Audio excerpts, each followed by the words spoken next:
नमस्कार विद्यार्थी मित्रांनो, सध्या आपला सेतू अभ्यासक्रम सोडवायचा चालला आहे आणि आज सेतू अभ्यासक्रमाचा 32वा दिवस आहे आणि आज आपण इयत्ता 5वीची 32व्या दिवसाची गणिताची प्रश्नपत्रिका पाहतोय। चाचणी क्रमांक 2 आपण पाहणार आहोत। आज आपली एकूण ही 10 गुणांची चाचणी आहे। तर ह्या 10 गुणांच्या चाचणीमध्ये कोणकोणते प्रश्न आहेत आणि त्याची उत्तरे कशी हवीत ते आपण पाहणार आहोत। प्रश्न पहिला आहे पहा, 35 गुणिले 23 या उदाहरणासाठी खालील चौकट पद्धतीने केलेल्या मांडणीतील चूक दर्शवणारी संख्या कोणती। आता ही चौकट पद्धत किंवा तुम्हाला माहिती आहे आपण लॅटिस पद्धत म्हणतो।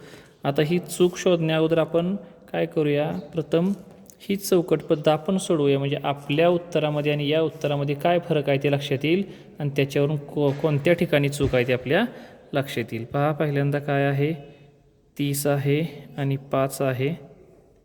त्याच्यानंतर इथं 20 आणि इथं 3 आहे। आता आपल्याला काय पाहिजे आहे पहा, तुम्हाला माहीत आहे गुणाकार आहे 35। 35ची फोड काय लिहिली आहे, 30 अधिक 5 आणि त्यानंतर गुणिले किती आहे 23। 23ची फोड काय लिहिली आहे 20 अधिक 3 23। आता या पद्धतीमध्ये गुणाकार करायचा असतो। कसा गुणाकार करायचा असतो, या चौकटीमध्ये या 30चा आणि 20चा गुणाकार असतो। मग तुम्हाला माहीत आहे शेवटी शून्य असलं तर गुणाकार कसा करतो आपण, एकूण शून्य आहे ती प्रथम मांडून घेतो आणि त्याच्यानंतर 3 दुने 6 म्हणजे हा गुणाकार आला 600। त्यानंतर या चौकटीमध्ये हा 5 उभ्या ओळीतील 5 आणि आडव्या ओळीतील 20 या दोघांचा गुणाकार घेतो म्हणजे 20 5 100 अशी मांडणी असते। त्यानंतर या चौकटीमध्ये आपल्याला काय करायचा असतो, उभ्या ओळीतील 30 आणि आडव्या ओळीतील 3 म्हणजे 30 आणि 3चा गुणाकार 30 त्रिक किती असणार आहे, गुणाकार 90 असणार आहे। आणि इथं 5चा आणि 3चा गुणाकार 5 त्रिक 15। मग आता याच्यानंतर ह्या सर्वांची बेरीज म्हणजे गुणाकार असतो, पण ते आपल्याला विचारलेलं नाही, आपल्याला फक्त त्यांच्या मांडणीत काय चूक आहे ते विचारायचं। पहा, आपण संख्या चेक करूया। इथं पहा, पहिलीच संख्या इथं 60 दिसते आणि आपलं किती आले आहे 600। त्यानंतर 100 बरोबर आहे, 90 बरोबर आहे आणि 15सुद्धा बरोबर आहे, म्हणजे याच्यात चूक असणारी संख्या कोणती आहे 60 आहे, म्हणून पहिल्या प्रश्नाचं उत्तर आहे 60। त्याच्यानंतर पुढचा प्रश्न पहा, 352 रुपयाला 1 याप्रमाणे 24 शर्टची किंमत किती।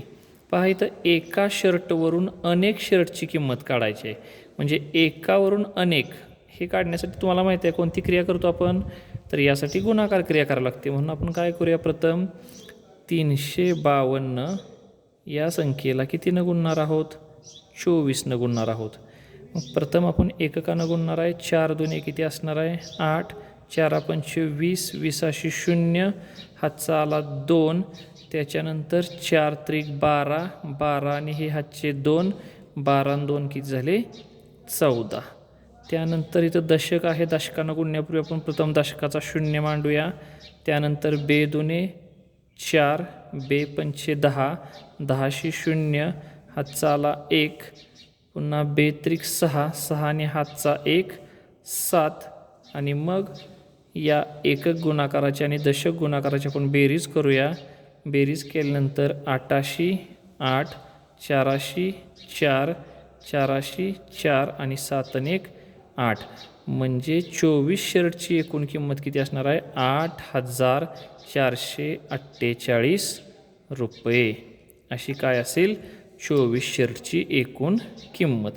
त्यानंतर प्रश्न काय विचारला आहे पहा आपल्याला, चौरसाकार टेबलाचा पृष्ठभाग 1 चौरस मीटरच्या 9 तुकड्यांनी पूर्ण व्यापतो, तर टेबलाच्या पृष्ठभागाचे क्षेत्रफळ किती। आता टेबलाचा आकार कसा आहे, चौरस आहे, म्हणजे चारी बाजू समान। त्याच्यावर त्यांनी काय केलेत, 9 तुकडे पसरलेत आणि 9 तुकडे चौरसाकार तुकडे हे केले आहेत ठेवले आहेत, त्यामुळं टेबलाचा पृष्ठभाग काय झाला आहे पूर्णपणे व्यापला आहे। म्हणजे साधारण कसे तुकडे असतील पहा त्यांचे, या पद्धतीने 1 2 3 4 5 6 7 8 आणि 9 म्हणजेच या टेबलाच्या पृष्ठभागाचे पण समान 9 चौरसाकृती भाग पडले। मग आपल्याला माहीत आहे चौरसाकृती किंवा चौरसांनी व्यापलेली जागा म्हणजेच क्षेत्रफळ। मग टेबलाचं पृष्ठभाग किती आहे, तर 9 तुकड्यांच्या जागे एवढं आहे. म्हणून या टेबलाच्या पृष्ठभागाचं क्षेत्रफळ किती आहे? म्हणून टेबलाच्या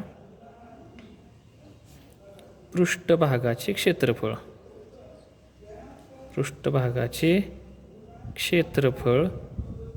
किती असणार आहे? 9 चौरस. पण कसले चौरस? असे चौरस की त्यांचं प्रत्येक बाजू किती आहे? 1 मीटर, म्हणजेच 9 चौरस मीटर. हा झाला प्रश्न क्रमांक 3. त्यानंतर पुढचा प्रश्न काय आहे पहा. मनीषाला तिच्या चौरसाकृती रुमालाला 4ही बाजूंना लावण्यासाठी लेस विकत आणायची आहे. रुमालाच्या एका बाजूची लांबी 8 सेमी असल्यास तिने किती लेस विकत आणावी? आता मनीषाकडे जो रुमाल आहे तो कोणत्या आकाराचा आहे? चौरस आकाराचा आहे पहा. आणि तिला काय करायचे आहे? लेस आणायची आहे. कुठल्या बाजूला लावायची आहे? तर रुमालाच्या 4ही बाजूंना, म्हणजे ही जी 4ही बाजू आहेत यांना काय करायचे आहे? तिला लेस लावायचे आहे. आता लेस लावण्यासाठी 4ही कडांना लेस लावायचे, म्हणजेच आपल्याला या चौरसाकृती रुमालाची काय माहीत पाहिजे? परिमिती पाहिजे. आणि आता तुम्हाला माहिती आहे ह्या ज्या रुमालाची बाजू आहे ती प्रत्येक बाजू किती आहे? 8 सेमी, 8 सेमी, 8 सेमी आणि 8 सेमी. म्हणून लागणारी जी लेस आहे, लागणारी एकूण लेस ती किती लागणार आहे? तर रुमालाच्या 4ही बाजूंच्या बेरजी एवढी, म्हणजेच रुमालाच्या परिमिती एवढी. बरोबर काय असेल? रुमालाची परिमिती. आणि मग चौरसाची परिमितीचं सूत्र तुम्ही 4थीमध्ये शिकलेलं आहात. काय आहे? 4 गुणिले बाजू, किंवा 4 वेळा बाजू अधिक बाजू अधिक बाजू असं केलं तरी चालेल. मग 4 गुणिले प्रत्येक बाजू किती आहे? 8 सेमी. 4 8 32 सेमी. म्हणजे मनीषाला एकूण 32 सेंटीमीटर लेस विकत आणावी लागेल. तेव्हा तिला त्या रुमालाला 4ही बाजूनी लेस लावता येईल. खालचा प्रश्न काय आहे पहा. यामध्ये तुम्हाला असं विचारलेलं आहे की इथं एक घडण दाखवली आहे आणि यापासून तयार होणारा खोका खालीलपैकी अ असेल का ब असेल? आता तुम्हाला माहीत आहे आयताकृती पृष्ठ असतील घडणीची तर तयार होणारा खोका इष्टिकाची त्या आकाराचा असतो. आणि चौरसाकृती पृष्ठ असतील त्या घडणीची तर तयार होणारा खोका घनाकृती असतो. इथं तुम्ही निरीक्षण केलं तर हा जो आकार आहे तो चौरस आहे. इथला सुद्धा आकार काय आहे? चौरस आहे. म्हणजे खोक्याला प्राप्त होणारा आकारसुद्धा कुठला असणार आहे? चौरसाकृती, म्हणजेच घनाकृती असणार आहे. म्हणून या घडणीपासून तयार होणारा खोका जो आहे तो खालीलपैकी कोणता असेल? ब असेल. आलं का लक्षात? हे इथे आपले हे 5 प्रश्न संपले आहेत. आपण पुढचे प्रश्न पाहूया. आता पुढचा जो प्रश्न आहे तो काय आहे पहा. राजेश जवळ पहा प्रश्न. राजेश जवळ एकूण 50 चॉकलेट्स आहेत. त्याला प्रत्येक 6 चॉकलेट्सचा संच करायचा आहे. तर त्याला शेवटचा संच तयार करायला किती चॉकलेट कमी पडतील? त्याच्याकडे एकूण चॉकलेट किती आहेत पहा? 50 चॉकलेट्स आहेत. आणि त्याला 6-6चे संच किंवा गट करायचे आहेत. आणि मग गट केल्यानंतर शेवटी त्याला शेवटचा जो काय गट असेल तो करण्यासाठी काही चॉकलेट कमी पडत आहेत. मग ती नक्की किती कमी पडत आहेत हे पाहावं लागेल. अगोदर आपल्याला काय करावं लागेल? मग या 50चे 6च्या गटानुसार भाग पाडायचे आहेत. भाग पाडायचे आहेत म्हणजेच भागाकार क्रिया करायची आहे. मग 50ला आपण पहिल्यांदा 6ने भागूया. 6ने भागल्यानंतर किती बाकी उरते ते कळेल आणि किती गट होत आहेत ते कळेल. मग आता हा कच्चा भागाकार मी खाली करतो पहा. इथं चॉकलेट्स किती आहेत? 50. गट कितीचे करायचे आहेत आपल्याला? 6चे. आता पहिल्यांदा 6पेक्षा 5 लहान आहे म्हणून 6 0 0. 5तनं 0 गेलं वरले 5. वरून घेतला हा 0 झाले 50. 6 8 48. 50च्या जवळची संख्या कोणती आहे? 6च्या पाड्यातली 48. शिल्लक किती उरले? 2. म्हणजे 8 संच पूर्ण झाले 6-6 चॉकलेटांची आणि वर 2 चॉकलेटं शिल्लक राहिली. मग 2मध्ये किती चॉकलेटं मिळवल्यानंतर शेवटचा गट होईल? म्हणजे एकूण 6 चॉकलेटांचा गट करायचा आहे. 8 गट तर पूर्ण झालेत. आता 9वा जो गट आहे तो 6चा करायचा आहे किंवा 9वा संच चॉकलेटांचा 6 चॉकलेट असणारा संच करायचा आहे. परंतु आपल्याकडे आता शिल्लक किती चॉकलेट आहेत? 2च. मग 6ला किती कमी पडतायत? तर 4 चॉकलेटं कमी पडत आहेत. जर अजून 4 चॉकलेट आपल्याकडं असतील किंवा मिळवली तर मग शेवटचा सुद्धा 6 चॉकलेटांचा संच तयार करता येईल. म्हणून आपल्याला किती चॉकलेट कमी पडत आहेत? 4. 4 चॉकलेट कमी पडत आहे म्हणजेच पर्याय कोणता आहे आपला? पर्याय क्रमांक अ.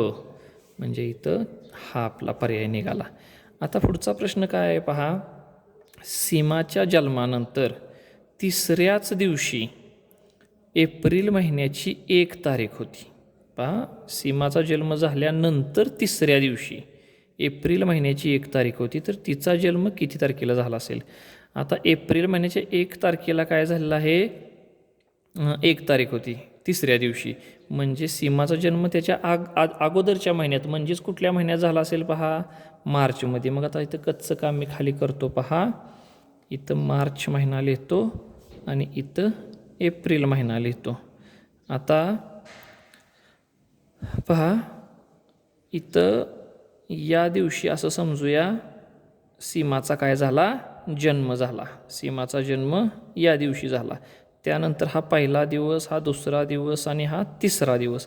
3ऱ्या दिवशी एप्रिलची किती तारीख होती? 1 तारीख होती. मग त्याच्या अगोदर कुठली तारीख असेल पहा? त्याच्या अगोदर हा मार्च महिना इथपर्यंत असणार आहे आणि इथून पुढं एप्रिल महिना चालू झाला. बरोबर. मग आता या दिवशी सीमाचा जन्म झाला आहे. त्याच्यानंतर पहिला, दुसरा आणि 3ऱ्या दिवशी एप्रिल महिन्याची 1 तारीख होती. तर सीमाचा जन्म कोणत्या तारखेला झाला आहे ही तारीख आपल्याला शोधायची आहे. मग आता पहा, एप्रिलच्या अगोदर मार्च. तुम्हाला माहीत आहे मार्च महिना किती दिवस असतो?